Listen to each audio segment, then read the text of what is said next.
আসসালামু আলাইকুম রহমতুল্লাহি ওয়া বারাকাতুহু।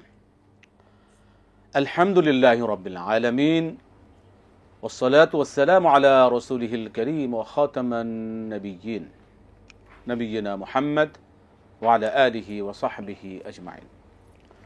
সুপ্রিয় দর্শক, পৃথিবীর যে প্রান্ত থেকে আপনারা এই মুহূর্তে এটিএন বাংলা টিভি স্ক্রিনের সামনে আছেন, সকলকে স্বাগত জানাচ্ছি। এটিএন বাংলার নিয়মিত আয়োজন RFL woody door presence Islami সাওয়ালজা powered by Islami bank Bangladesh PLC। প্রিয় দর্শক, এই সরাসরি আয়োজনে আপনারা আপনাদের জীবন ঘনিষ্ঠ যে কোনো ধরনের প্রশ্ন আপনারা করতে পারবেন। কোরআন সুন্নাহর আলোকে সহিহ সুন্নাহর ভিত্তিতে আমরা আপনাদের প্রশ্নের জবাব শুনবো ইনশাআল্লাহ। আমি আছি আপনাদের সাথে পুরো অনুষ্ঠান জুড়েই। AKM ফিরোজ আমাদের সাথে স্টুডিওতে উপস্থিত আছেন। শেখ প্রফেসর আনম রশিদ আহমদ মাদানী হাফিজাহুল্লাহ। আসসালামু আলাইকুম ওয়া রাহমাতুল্লাহি ওয়া বারাকাতুহু। ওয়ালাইকুম আসসালাম ওয়া রাহমাতুল্লাহি ওয়া বারাকাতুহু। শেখ জাযাকাল্লাহু খাইর। বারাকাল্লাহু ফীকুম ওয়া ইয়াকুম আহসানতুম মাশাআল্লাহ। আমরা আপনাকে পেয়েছি, ইনশাআল্লাহ আপনার কাছে আসবো দর্শকদের বিষয়গুলো জানার জন্য। প্রিয় দর্শক, আপনারা আমাদেরকে অবশ্যই একটা বিষয় মনে করে সহযোগিতা করবেন। যারা আমাদের সাথে এই অনুষ্ঠানে আপনি কথা বলার সুযোগ পাচ্ছেন, যখন কথা বলবেন অবশ্যই মনে করে আপনি আপনার যে টেলিভিশন আপনি দেখছেন, টেলিভিশন ভলিউমটা কমিয়ে আপনি কথা বলুন, এটা অনুরোধ। আমরা আপনার কথা ক্লিয়ার শুনতে পাবো। আমরা দেরি সরাসরি চলে যাবো অনুষ্ঠান মতো, আমরা ইনশাআল্লাহ শুরু করতে পারি। বিসমিল্লাহ। যে দর্শক কে আছেন বলুন। বিসমিল্লাহ। আসসালামু আলাইকুম। আসসালামু আলাইকুম ওয়া রাহমাতুল্লাহ। ওয়ালাইকুম সালাম ওয়া রাহমাতুল্লাহি ওয়া বারাকাতুহু। স্যার, আমি পাবনা থেকে আব্দুল জব্বার বলছিলাম। ভালো আছেন? জি আলহামদুলিল্লাহ। আব্দুল জব্বার সাহেব বলুন। আমার প্রশ্ন প্রথমটা হচ্ছে, নামাজে তো মুনাজাতের অংশ না দীর্ঘদিন শুনতেছি, আর একটা প্রশ্ন বারবার করাও আপনারা বিব্রত বোধ করেন, তারপরেও প্রশ্ন থেকে যায় যে আমাদের মহল্লায় যতগুলো মসজিদ আছে প্রত্যেকটা মসজিদেই ফরজ নামাজের পর মুনাজাত হয়। এটা কোথায় কোন এলাকা? আমাদের আমরা যে আমার বাড়ি পাবনা, আমাদের আশেপাশে সব মসজিদ পাবনাতে। আলহামদুলিল্লাহ পরে ইমাম সাহেব মুনাজাত করেন। জি। বাট আমরাও যদি সবাই মুনাজাত করে, আমি তার উঠে আসতে পারিনি, আমি তো বসে আমাকে মুনাজাত করতে হয়। ঠিক আছে। জি। পাশাপাশি শুক্রবারের দিন যে মুনাজাত করে, বিরক্তিকর একটা বিষয়। দশের দিন মুনাজাত বিষয়ে শুনেছি বিভিন্ন মিডিয়াতে, স্যার বলবেন। আর 2 নম্বর বিষয় হচ্ছে দান খয়রাত। দেখেন, আমাদের ব্যক্তিগত কিছু টাকা আছে, ওই টাকা দিয়ে ব্যবসা করা মোটেও সম্ভব হয় না। আমরা হয়তো গরিব মানুষ, আমাদের ব্যাংক থেকে ঋণ নিতে হয়। হয়তো স্যার বলবেন যে ইসলামী ব্যাংক থেকে নেবেন। সব এলাকায়, সব বাজারে, সব এলাকায় তার ইসলামী ব্যাংক নাই, শরিয়া ভিত্তিক ব্যাংক। তখন সুদ ভিত্তিক প্রতিষ্ঠান আমাদের বাধ্যতামূলক যেতে হয়। দেখেন, আমার প্রশ্নটা হচ্ছে যে আমার ব্যক্তিগত টাকা আছে নিজের, এবং ব্যাংকের টাকাও আছে, সব নিশ্চিত হয়ে গেছে। নিশ্চিত হয়ে যাওয়ার কারণে দান খয়রাত করতে গেলে তো করি, আমি না করেও পারি না, কিন্তু নিজের কাছে তৃপ্তি হয় না। এ বিষয়ে বলবেন। আর একটা 3 নম্বর প্রশ্ন আমার নবীজির বিষয়ে, যে আমার নবীজি মায়ের পেট থেকে যখন আসছিলেন, আল্লাহ তাকে গরিব করে আনলেন। আব্দুল জব্বার সাহেব, আপনাকে অনেক ধন্যবাদ। আজকে আর না, অনেকেই লাইনে আছেন, আপনি আবার করবেন তো। অনেক ধন্যবাদ। জি মহতরম, আমরা শুরু করতে পারি ইনশাআল্লাহ। বিসমিল্লাহ। মুনাজাত। আল্লাহুম্মা লাকাল হামদু হামদাশ শাকিরিন ওয়া উসাল্লি ওয়া উসাল্লিমু আলা রাসূলিকাল আমিন ওয়া আলিহি ওয়া সাহবিহি ওয়া মান তাবি'আহুম বিইহসানিন ইলা ইয়াউমিদ্দিন। প্রথমে আব্দুল জব্বার ভাইকে শুভেচ্ছা জানাই, স্বাগত জানাই। তিনি প্রশ্ন করেন মাঝে মধ্যে, না আমরা বিব্রত বোধ করি না, আপনারা তো প্রশ্ন করেন জানার জন্যই, আর আমাদের দায়িত্ব হচ্ছে কোরআন সুন্নাহর আলোকে আমরা যতটুকু জানি ততটুকু জানানো। এই অনুষ্ঠানের উদ্দেশ্য হচ্ছে জানানো। আর দ্বিতীয় হচ্ছে, আপনার মহল্লার মসজিদে মুনাজাত হয় না? আমার মহল্লাও হয়, ফিরোজ সাহেবের মহল্লাও হয়। বাংলাদেশের অধিকাংশ মসজিদে ফরজ সালাতের পরে সম্মিলিত মুনাজাত হয়। এখন আমাদের করণীয় কি? আমিও তো সেই মুনাজাত যেখানে হয় সেখানে সালাত আদায় করি না, আমি মুনাজাত দেব না, বরং আমি সুন্নাহ সমর্থিত যে জিকিরগুলো আছে সেগুলি করব। আমি আস্তাগফিরুল্লাহ 3 বার পড়বো, লা ইলাহা ইল্লা আনতা সুবহান, এগুলি পড়বো। আল্লাহুম্মা আনতাস সালাম মিনকাস সালাম তাবারাকতা ইয়া যাল জালালি ওয়াল ইকরাম, আয়াতুল কুরসি, সূরা ইখলাস, ফালাক, নাস, 33 বার সুবহানাল্লাহ, আলহামদুলিল্লাহ, এগুলি আমি পড়বো। আমি হাত তুলবো না, কারণ এই ফরজ সালাতের ব্যাপারে মুনাজাত দেওয়া রাসূলুল্লাহ দেন নাই। আমরা ইতিপূর্বে বলেছি মদিনাতে রাসূলুল্লাহ মদিনা এবং সফর অবস্থায় 18,000 সালাত আদায় করেছেন ইমামতি করে। তিনি একটি সালাতে হাত তুলেছেন সাহাবীদেরকে নিয়ে, এমন প্রমাণ যদি কেউ আমাদের সামনে আনতে পারে আমরাও ঠিক আছে বলে দেব যে না আমরা ভুল বলছি, এতদিন আপনারা মুনাজাত দিতে পারেন। কি করব, আমরা তো পাই না, আর কেউ আমাদেরকে বলেও না যে না আপনাদের কথা ঠিক না, রাসূলুল্লাহ অমুক সময় অমুক সালাতে এইভাবে মুনাজাত। তিনি ইস্তেসকার সালাতে এইভাবে হাত তুলেছেন, সাহাবায়ে কেরামও তুলেছেন, এতটুকু প্রমাণ পাওয়া যায়। কিন্তু ফরজ নামাজে ধারাবাহিকভাবে নিয়মিতভাবে অব্যাহতভাবে নিয়মিত অব্যাহত না, কখনো তিনি করেন নাই, কখনো তিনি করেন নাই। জি, আল্লাহ আল্লাহ আল্লাহ হেদায়েত দান করুন। মতন একটা প্রশ্ন নিয়ে আমরা। জি দর্শক বলবেন। আসসালামু আলাইকুম। আসসালামু আলাইকুম। ওয়ালাইকুম আসসালাম ওয়া রাহমাতুল্লাহ। জি, আমি জানতে চাইতেছি যে ফজর নামাজ ফরজ যেটা, ফরজে যদি আমি তাসবিহ গুলো একটু বেশি বেশি করি, হয়তো সিজদায় বা রুকুতে এবং সুন্নতে, মনে করেন জোহরের উদাহরণ দিই, 4 রাকাত জোহরের সুন্নত পড়ার সময় হয়তো একটু তাসবিহ কম দিচ্ছি এবং ফরজের সময় একটু বেশি দিলাম, এবং হয়তো দেখা যায় ফরজে হয়তো কোনো রাকাতে একটু তাসবিহ বেশি হয়ে গেল বা রুকুতে একটু তাসবিহ কম হলো, এতে কোনো সমস্যা আছে কিনা? ঠিক আছে। আর 2 নম্বর কোশ্চেন হলো, আমি নামাজের মধ্যে হয়তো দেখা যায় আমার রাসূল দিলাম এবং পরে হয়তো কুলিল্লাহুম্মা দিলাম, এখন তখন আমার রাসূল শেষ করে কুলিল্লাহুম্মা বলার সময় সময় বিসমিল্লাহির রহমানির রহিম বলবো না, শুধু বিসমিল্লাহ বলে শুরু করব, এটা বুঝছেন? দুইটা খন্ড হয়তো 2 সূরা থেকে দিতে চাই। মানে তেলাওয়াতের সময় না আমরা নামাজের সময়? নামাজের সময়, হুজুর নামাজে কোনো রাকাতে আমি আমার রাসূল দিলাম। ঠিক আছে, ঠিক আছে। আবার মনে সেই ক্ষেত্রে করেন কুলিল্লাহুম্মা এটা দিলাম, সেই ক্ষেত্রে বিসমিল্লাহ পড়তে মানে একই রাকাতে বিসমিল্লাহ বলবো না, বিসমিল্লাহির রহমানির রহিম এক রাকাতে আমি দিতে চাই। আর হুজুর আরেক কথা হলো যে প্রতি রাকাত থেকে 2টা 3টা সূরা দিতে পারবো কিনা, এবং প্রতিবারে কি বিসমিল্লাহির রহমানির রহিম বলে পড়বো এটা? আর ছোট দরুদের ব্যাপারে কোন দরুদটা বেশি পড়লে আমার উপকার হবে? আসসালামু আলাইকুম। কোনটা আবার লাস্টেটা কি বললেন? দুরূদ। দুরূদ, হ্যাঁ দরুদ শরীফ হুজুর। কোন দরুদটা বেশি পড়লে আমার মানে সবসময় মানে পড়ার জন্য কোন দরুদ শরীফটা আমি বেশি পড়তে পারি? ঠিক আছে, অনেক ধন্যবাদ, অনেক ধন্যবাদ, অনেক ধন্যবাদ। প্রশ্ন সংক্ষেপে অনেকে অপেক্ষা থাকেন, দুঃখিত। মোহতারাম, পরবর্তী প্রশ্ন যে জুমাবারও দেখা যায় যে এত লম্বা মোনাজাত দেন, এত একই তো কথা। জুমা তো আপনার এইভাবে সম্মিলিত মোনাজাত করার কোনো সুযোগ নাই, এবং রাসূল সাল্লাল্লাহু আলাইহি সাল্লাম যেইভাবে সালাত আদায় করে গিয়েছেন সাহাবায়ে কেরামের সাথে, ফরজ সালাতে তারা মোনাজাত দেন নাই। ওই ধারাবাহিকতা এখনো হারামাইন শরীফাইন তথা মসজিদে হারাম মক্কা, মসজিদে নবী মদিনা এই ধরনের মোনাজাত হয় না। আপনি যদি হজে গিয়ে থাকেন আপনি দেখেছেন, আর আপনি যদি যেতে না পারেন, আপনার এলাকায় যারা উমরা করেছে, হজ করেছে, তাদেরকে জিজ্ঞাসা করেন।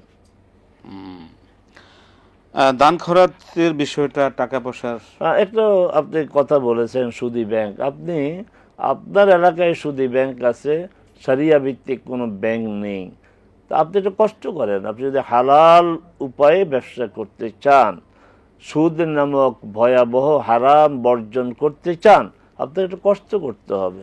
আপনি ভিন্ন এলাকায় যান, ভিন্ন এলাকায় গেলেও আপনাকে লোন দিবে। আর দান খয়রাতের কথা বলেছেন, আপনি যতটুকু পারেন ততটুকু তো করবেন, সামর্থ্যের বাইরে তো আল্লাহ সুবহানাহু ওয়া তাআলা আপনার উপরে কিছু চাপিয়ে দেন না। সেক্ষেত্রে উনি প্রশ্নটা ছিল যে মানে তিনি যে দান করছেন সেই দানটা ওই যে কিছু ওই সুদ ভিত্তিক লেনদেন, ওই টাকা ব্যবসা করে ওই টাকা থেকে সমস্যা যে মিক্সড হয়ে যায়, মনে একটা সংকোচ থাকে। এখানে প্রথম কথা হচ্ছে সুদ পরিহার করারই চেষ্টা করেন। আপনার ভিতরে যদি চেষ্টা থাকে নিষ্ঠার সাথে, আল্লাহ আপনাকে সাহায্য করবে, কোনো সন্দেহ নেই। আল্লাহ আল্লাহুম্মা আমিন। আমরা একটা প্রশ্নে যাব, দর্শক বলবেন। জি আসসালামু আলাইকুম। ওয়ালাইকুম সালাম ওয়া রাহমাতুল্লাহ। জি জি জি বলবেন, কি প্রশ্ন? জি প্রিন্স বলুন। প্রথম প্রশ্ন হচ্ছে যে বিবাহের জন্য মোবাইলে বিবাহ করাটাতে ইসলাম মানে সাপোর্ট করে কিনা, বা এটার জন্য কি বিধান রয়েছে মোবাইলে দিয়ে? জি। নম্বর প্রশ্ন হচ্ছে যে অনেকেই আপনার বাগদান সম্পন্ন করে, অন্যান্য ধর্মাবলম্বীরা এঙ্গেজমেন্টের মাধ্যমে। এখন মুসলমানদের বাগদান সম্পন্নের জন্য বা কথা দেওয়ার জন্য বা মেয়েকে পাঠাযুক্ত করার জন্য কোন প্রক্রিয়া আছে কিনা এঙ্গেজমেন্টের মতোই? মানে বাগদান এই কর্মসূচি বৈধ কিনা? জি জি জি জি জি জি। এঙ্গেজমেন্ট যেটা মানে আংটি পরানো যেটাকে হয় আর কি, এঙ্গেজমেন্ট। জি জি জি জি জি জি জি, এটা কি ইসলামে বৈধ হবে? এটা কি ইসলাম সমর্থন? বৈধ প্রক্রিয়া থাকলে জানতে পারবেন। ঠিক আছে, অনেক ধন্যবাদ প্রিন্স ভাই আপনাকে, আমরা শুনবো ইনশাআল্লাহ। জি, বারাকাল্লাহু ফিক। মোহতারাম, ফজরের ফরজ সালাতগুলোতে যদি তাসবির পরিমাণ রুকু সেজদা কম বেশি হয়, এতে কোনো সমস্যা আছে কিনা? না, এতে কোনো সমস্যা নেই। বরং আপনারা যারা আমাদের মা বোনরা আছেন, জামাতে সলাত আদায় করার সুযোগ হয় না, বাড়িতে সলাত আদায় করবেন, আপনাদের সুযোগ বরং বেশি। আমরা পুরুষরা যারা জামাতে আদায় করি, আমরা ইমামের অনুসরণ করতে হয়। আমরা ইমাম যতক্ষণ সেজদায় থাকে ততক্ষণ আমরা তাসবিহ পড়তে পারি। আমাদের ইচ্ছা অনুযায়ী আমরা সংখ্যা বাড়াতে পারি না। তা আপনারা তো আলহামদুলিল্লাহ নিজেদের ইচ্ছা মতো সংখ্যা বাড়াইতে পারেন, না, এতে কোনো সমস্যা নেই। তবে একটু কথা আছে, শুধু সুবহান রাব্বিয়াল আলা কেন বলবেন? আরো তো তাসবিহ সুবহানাকাল্লাহুম্মা ওয়া বিহামদিকা আস্তাগফিরুল্লাহ ওয়া আতুবু ইলাইহি, এই ধরনের আরো তাসবিহ আছে। সুবহান কুদ্দুসুন রব্বুল মালাইকাতি ওয়ার রূহ, এই তাসবিহগুলো আপনারা মুখস্থ করবেন। শুধু সুবহান রাব্বিয়াল আলা এটা 5 বার 7 বার পড়বেন, ঠিক আছে, কিন্তু ওই তাসবিহগুলো হাদিস সমর্থিত, ওই তাসবিহগুলো মুখস্থ করবেন। সেক্ষেত্রে রুকু সেজদার মধ্যে কম বেশি হলে, রুকুতে বেশি বললাম, এটা আপনি ইচ্ছা মতো আপনার সময় অনুযায়ী পড়তে পারবেন। আমরা দুজন অপেক্ষায় আছেন। জি, আসসালামু আলাইকুম। জি, বলবেন কি প্রশ্ন? জি, আমি প্রশ্নটা ছিল হচ্ছে, প্রথম প্রশ্ন হচ্ছে যে আমি যে জুম্মার নামাজ পড়ি, হ্যাঁ, ফরজের আগে কাবলার জুম্মা 4 রাকাত সুন্নত, এটা আছে, আর এরপরে বাদল জুম্মা 4 রাকাত সুন্নত, এটা কি সহি ঠিক আছে? ঠিক আছে, এটা ঠিক কিনা? অনেক ধন্যবাদ, আমরা শুনবো আপনার বিষয়ে। জি, আরেকজন আছেন। জি, আসসালামু আলাইকুম। ওয়ালাইকুম সালাম ওয়া রাহমাতুল্লাহি ওয়া বারাকাতুহু। হুজুর, আমি ঢাকা থেকে বলতেছি। আমার দুইটা প্রশ্ন। জি জি, আমার প্রথম প্রশ্ন হচ্ছে, হুজুর, আমার মনটা অনেক নরম। আচ্ছা, কারো কিছু দেখলেই না মানে দুঃখ হয়, কষ্ট হয়, মানে এটা ভাবি। এখন আমি দেখা যায় যদি নামাজে দাঁড়াই, আল্লাহু আকবার মানে করি, নিয়তটা বাড়ি আল্লাহু আকবার বলে, মানে তখন দেখা যায় কোনো মরা মানুষ, মানে কিছু আগে একটা ঘটনা ঘটছে, ওইটা সামনে যেটা আসতেছে, কিংবা কোনো খারাপ কিংবা কোনো মরা মানুষ, কিন্তু আল্লাহু আকবার বললে মনে হয় তুমি মানে আগে যারা মারা গেছে যে ওদের নামটা তখন মনে হয়ে গেল। এইভাবে আমি আল্লাহু আকবার নিয়ত বাড়তে বাড়তে দেখা যায় আমার 2-3 বার হয়ে যায়। এটা কি মনে কথা দেয়? এটা কি আমি বারবার আল্লাহ সাইডে দিয়ে নিয়ত আবার তুমি আল্লাহু আকবার মানে আপনার ওই কল্পনায় বিভিন্ন ছবি ভেসে আসে, আপনি ওটাকে কাটাবার জন্য বারবার আল্লাহু আকবার বলে নামাজে আপনি ঢুকতে চাচ্ছেন, এই তো শুরু করতে চাচ্ছেন? হ্যাঁ, মানে নিয়তটা করি আর কি, আল্লাহু আকবার বলে প্রথম একবার, তারপরে মনে হয় যে কোনো মানে আগের কোনো বুঝতে পেরেছি, আমরা বুঝতে পেরেছি। এইভাবে বারবার বললে কোনো সমস্যা হবে কিনা, তাই তো? হ্যাঁ, দ্বিতীয় প্রশ্ন। জি, একটা প্রশ্ন। আর আরেকটা প্রশ্ন হইতেছে, হুজুর, আমরা যদি এই যে ফরজ নামাজের শেষে সুবহানাল্লাহ আলহামদুলিল্লাহ তাসবিহগুলো যদি পড়ি, তখন যদি আমাদের মাথায় কাপড় না থাকে গরমের জন্য, বা হিজাবটা খুলে নিয়ে পড়ি, তাহলে কি এটা হবে নাকি হিজাব পড়াই অনেক ধন্যবাদ, আমরা শুনবো। অনেক প্রশ্ন, অনেক অপেক্ষা আছেন, আমরা একটু তাড়াহুড়া করতে হচ্ছে, সকলকে সুযোগ দেওয়া প্রয়োজন। মোহতারাম, আমরা জানবো একটা বিরতি পরে ইনশাআল্লাহ। প্রিয় দর্শক, আপনারা দেখছেন RFL woody door presents Islami সালজা powered by Islami bank Bangladesh PLC। সময় হলো একটি বিরতি নেবার, আমরা ফিরছি ইনশাআল্লাহ আপনাদের সামনে আবারও বিরতির পর।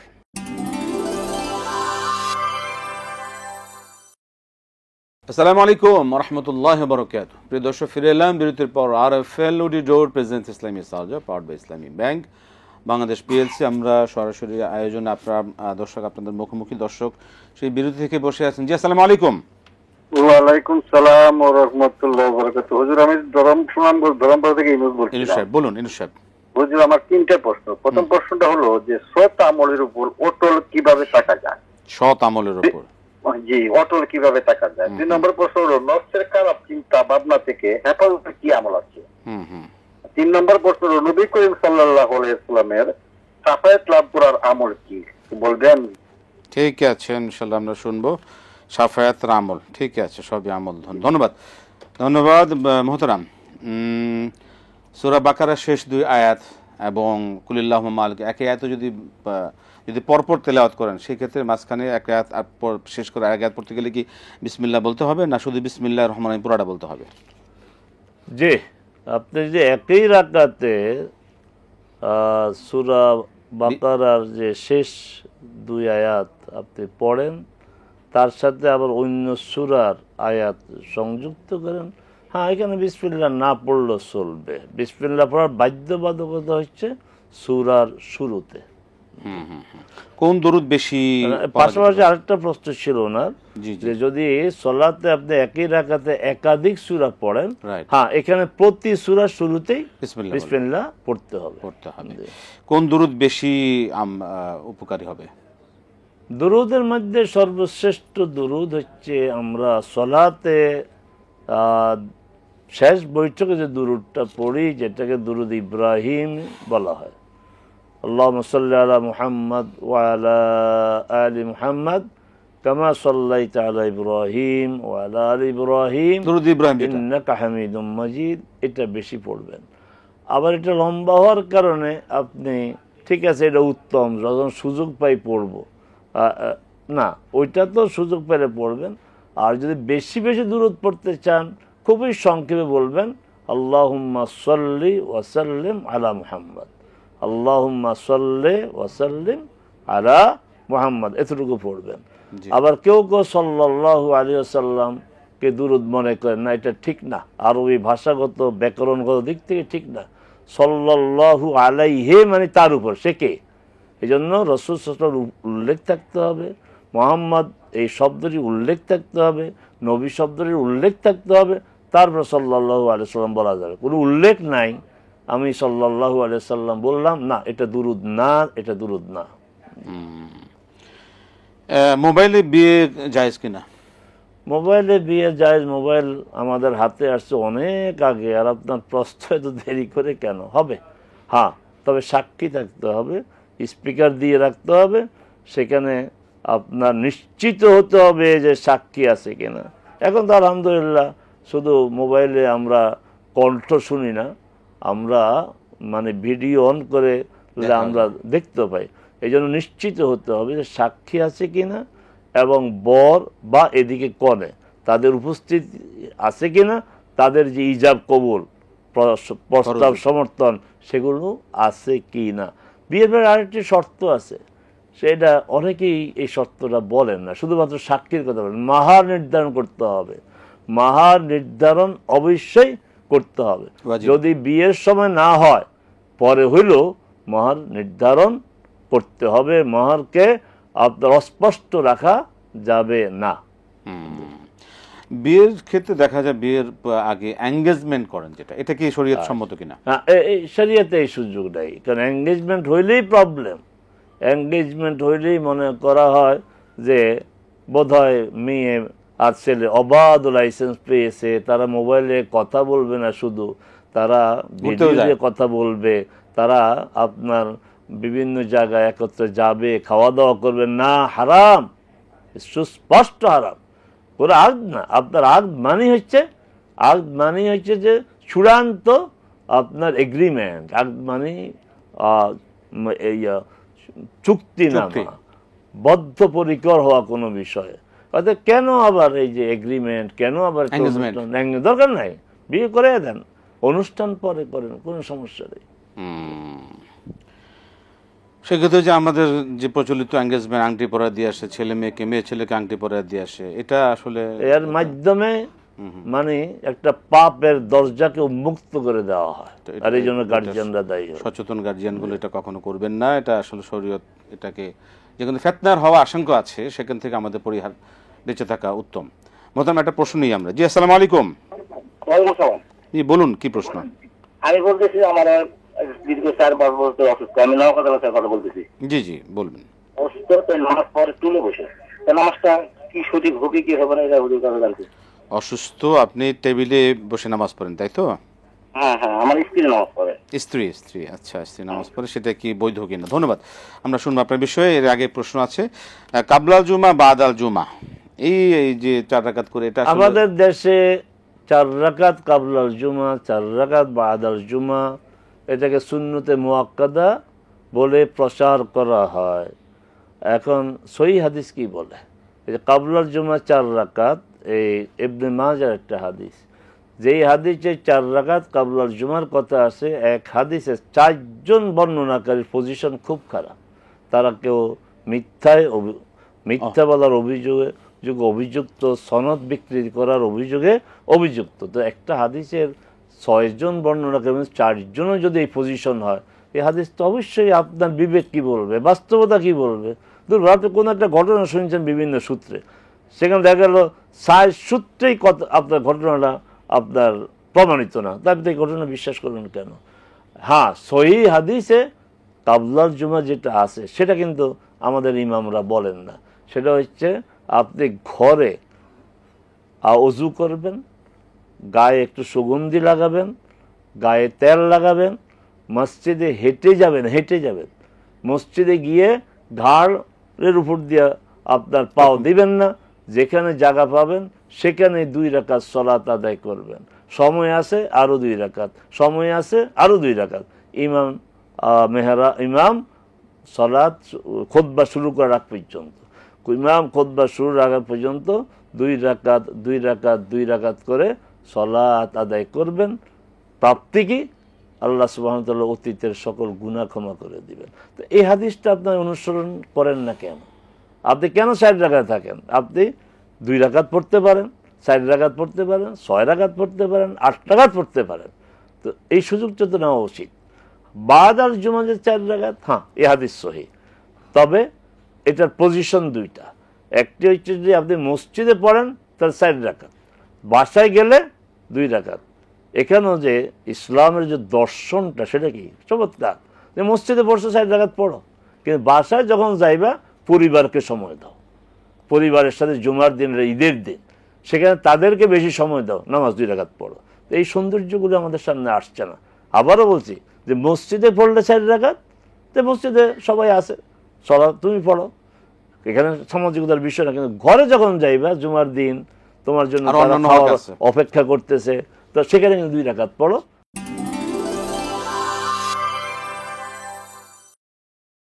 আসসালামু আলাইকুম রহমতুল্লাহ। প্রিয় দর্শক, কথা বলছিলাম, এর মাঝে হঠাৎ কেটে গিয়ে চলে গিয়েছিলাম আমরা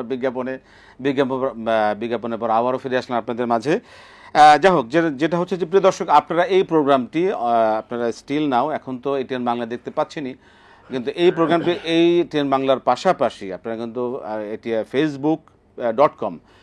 facebook.com/ATN বাংলা অনলাইন এই পেজেও আপনারা এই প্রোগ্রামটি সরাসরি দেখতে পাবেন, এবং এই সংক্রান্ত ইসলামী সাওয়ালজা সংক্রান্ত আপনাদের যে কোনো প্রশ্ন আপনারা আমাদের যে কমেন্টসে আপনারা দিতে পারবেন। আপনারা সেগুলো আমরা ইনশাল্লাহ আপনাদের সংগ্রহ করে আপনাদের প্রশ্নগুলো আমরা আমাদের স্কলারদের কাছ থেকে ইনশাল্লাহ জেনে আপনাদের সাথে সরাসরি আমরা জানাতে পারবো।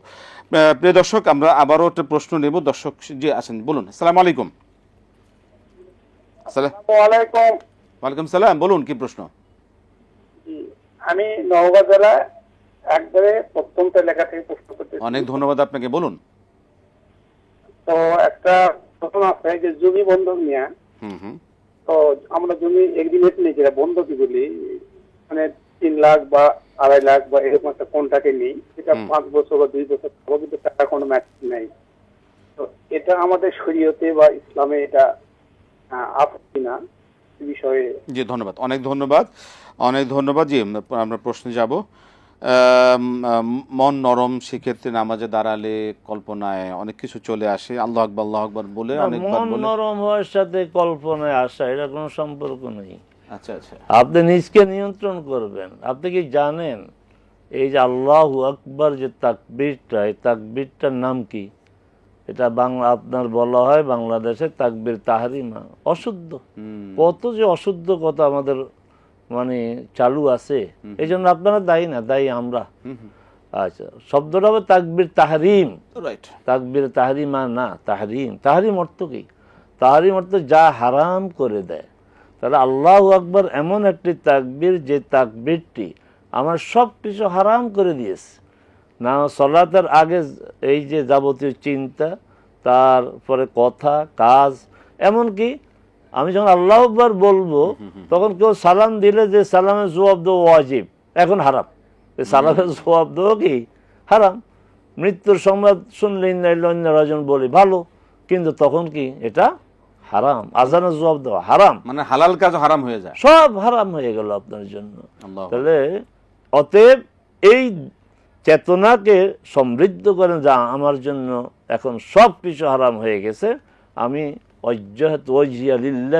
জি আমরা আমার মুখ, আমার অস্তিত্ব, আমার সত্তা ওই দিকে আছে যিনি আকাশ ও জমিন সৃষ্টি করেছেন। এখানেও ভুল, এটাকে আমরা সালাতের আগে বলি, অথচ এটা পড়তে হবে আল্লাহু আকবার বলে হাত বাঁধার পরে, এটা একটা সানা।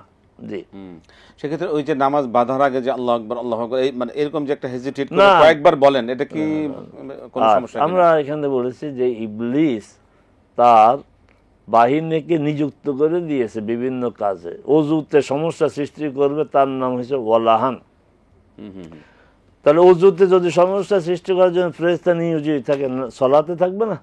সলাতে একজন মিস্টার মানে ইবলিসের অনুসারী আছে, তার নাম খেনজাব অথবা খানজাব, এটা দুইটা উচ্চারণ, খেনজাব অথবা খানজাব। ও তাকে এই দায়িত্বই তার যে নামাজের মধ্যে ভেজাল সৃষ্টি করে, বিভিন্ন নামাজ ডিপার্টমেন্টের দায়িত্ব, ওজু ডিপার্টমেন্টের দায়িত্ব হচ্ছে ওলাহান নষ্ট করার জন্য, আর নামাজ বিভাগের দায়িত্ব হচ্ছে খেনজাব। আল্লাহুযুবিল্লাহ মিন যালিক। আল্লাহ আমাদেরকে হেফাজত করুন এই শয়তানদের আক্রমণ থেকে। না, ওই যে হেফাজত করার জন্য আবার রাসূল বলছেন যে বাম দিকে 3 বার, এখানে থু বলতে মুখে থুতু দেওয়া, প্রতিক্রিয়া, তাকে অপমান করা, এইভাবে এটা মানে এই বিষয়ের প্রতি ঘৃণা সৃষ্টি করা। ফরজ নামাজের শেষে যখন তাসবিহ পড়ি সে সময় কি মাথায় কাপড় রাখাটা জরুরি কিনা? আপনি যখন বাসায় থাকেন, যদি আপনার গায়রে মাহরাম এর বাইরে কেউ না থাকে সমস্যা নেই। আপনি বলছেন গরম, সমস্যা নেই, আল্লাহ তো তার বান্দা বান্দীদেরকে কষ্ট দিতে চায় না। সালাত আদায় করার সময় আপনাকে সব ঢাকতে হবে। ইনু সাহেবের প্রশ্ন, সৎ আমল অটল থাকার কি পদ্ধতি রয়েছে? পদ্ধতি হচ্ছে নবী রাসূলগণ বলছেন রব্বানা আফরিগ আলাইনা সাবরান ওয়া সাব্বিত আকদামানা, আল্লাহর কাছে দোয়া করতে হবে, সবর করতে হবে। জি, আল্লাহর না হেফাজত কিভাবে আমরা হতে পারি? নফসের হেফাজত, নফসের হেফাজত হচ্ছে নফসকে নিজের নিয়ন্ত্রণে রাখতে হবে। আল কাইয়্যিসু মান দানা নাফসা, বুদ্ধিমান তো সেই যে নফসকে তার নিয়ন্ত্রণে রাখে। আপনি নফসের অধীন হবেন না, নফসকে আপনার অধীন করবেন এবং করতে হবে। যেটা রাসূল বলছেন বুদ্ধিমান সেই যে নিজের নফসকে নিয়ন্ত্রণে রাখে। সেই জন্য কোনো আমলকে করতে পারে না, কোনো আমল নাই, আপনি নিয়ন্ত্রণ করবেন, আল্লাহর সাহায্য চাইবেন, আর আল্লাহ যা আদেশ করেছেন সেগুলি করবেন, যা নিষেধ করেছে সেগুলি বর্জন করবেন। শাফায়াত পাওয়ার কি আমল রয়েছে? শাফায়াত পাওয়ার জন্য রাসূল সাল্লাল্লাহু আলাইহি ওয়াসাল্লামকে অনুসরণ করতে হবে। তো বিশেষ 2টি আমল আছে। একটি আমল হচ্ছে রাসূল সাল্লাল্লাহু আলাইহি ওয়াসাল্লামের উপর বেশি বেশি দুরূদ পড়া। তিনি বলছেন যে আমার উপর বেশি বেশি দুরূদ পড়ে, আমি তার জন্য সুপারিশ করব।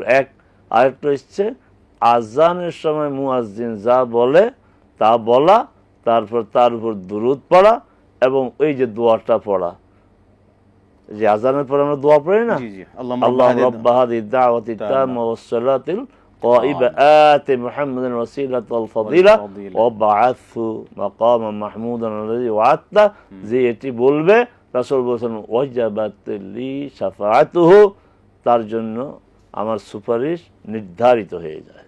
আল্লাহুম্মা আমিন। আল্লাহ কবুল করুন। আমরা প্রশ্ন নেব, দর্শক বলুন। আসসালামু আলাইকুম। ওয়ালাইকুম সালাম। আমি লুবনা, জি আসসালামু আলাইকুম। ওয়ালাইকুম সালাম, বলুন। আমি লুবনা, ঢাকা থেকে বলছি।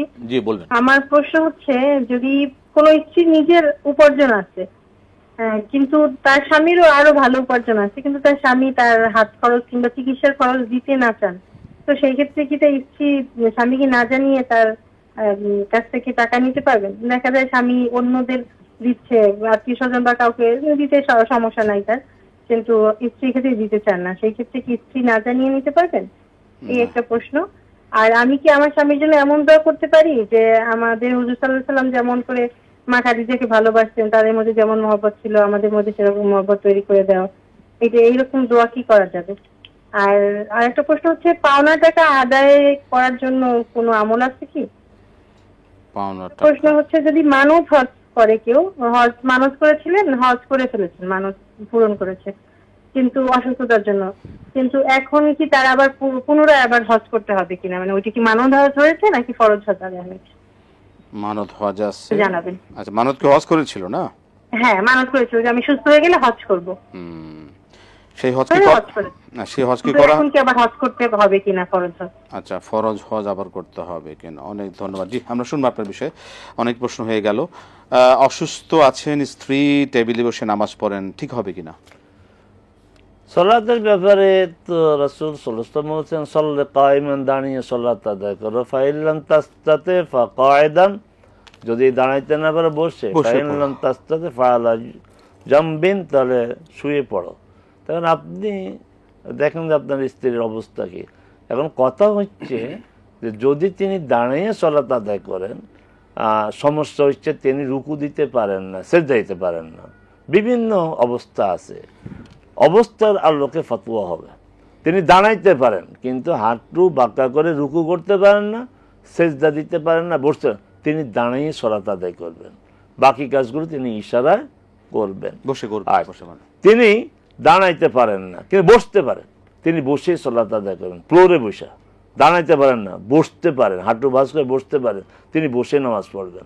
আচ্ছা, কিন্তু তিনি দাঁড়াতে পারেন না, ফ্লোরে বসতে পারেন না, হাঁটু ভাঁজ করতে পারেন না, তিনি চেয়ারে বা টেবিলে সালাত আদায় করবেন। তাহলে কথা কি দাঁড়ালো যে চেয়ার প্রথম অপশন না, চেয়ার হচ্ছে সর্বশেষ অপশন।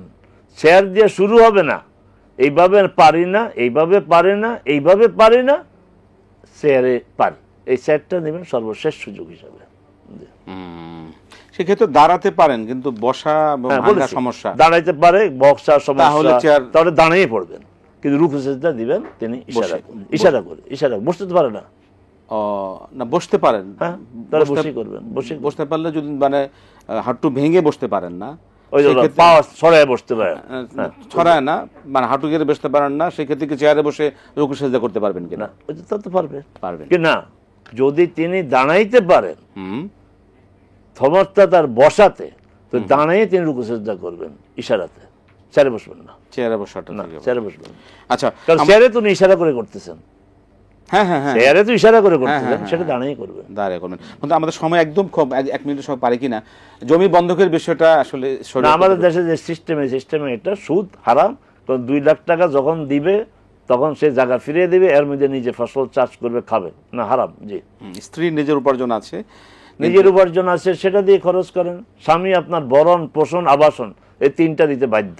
আপনার চিকিৎসা যদি সে না করায় তাহলে সে এই জন্য আপনার তাকে জবাবদিহি করতে আল্লাহর কাছে। তখন যদি আপনি মনে করেন এটা তো দুর্ভাগ্য যে স্ত্রী অসুস্থ হবে, স্বামী চিকিৎসা করাবে না, এটা দুর্ভাগ্য, সেই ক্ষেত্রে আপনি তাকে না জেনে আলাদা চিকিৎসা খরচ আপনি নিতে পারবেন, বাড়তি কিছু না। আপনার যে সম্মানজনকভাবে থাকতে দেয়, সম্মানজনকভাবে আপনার খাওয়া পড়ার দায়িত্ব সে নেয়, তাহলে বাড়তি খরচের জন্য আপনি তার টাকা না বলে নিতে পারবেন না। হ্যাঁ, চিকিৎসা তো আপনার অধিকার, নিতে পারবেন। হাত খরচ কি জন্য? আপনাকে তো এই তার ভরণ পোষণ সব দায়িত্ব নিয়ে যাবেন, হাত খরচ কিসের? হাত খরচ। আচ্ছা, আজকে আরো প্রশ্ন রয়ে গেল, আজকে আর হচ্ছে না। প্রিয় দর্শক, মন খারাপ করবেন না, আগামীকাল ইনশাআল্লাহ আমরা শুনবো আপনাদের সকল প্রশ্ন জবাব। আজকে শেষ করতে হচ্ছে। আপনাকে অসংখ্য ধন্যবাদ। প্রিয় দর্শক, ইনশাআল্লাহ আগামীকাল আবারও ইনশাআল্লাহ আপনাদের সামনে হাজির হবো। এই আজকে যেগুলো প্রশ্ন রইলো এবং আরো যারা অপেক্ষায় আছেন আরো প্রশ্ন সহ ইনশাআল্লাহ। আজকে শেষ করতে হচ্ছে, বিদায় নিচ্ছি। আসসালামু আলাইকুম ওয়া রাহমাতুল্লাহি ওয়া বারাকাতুহু।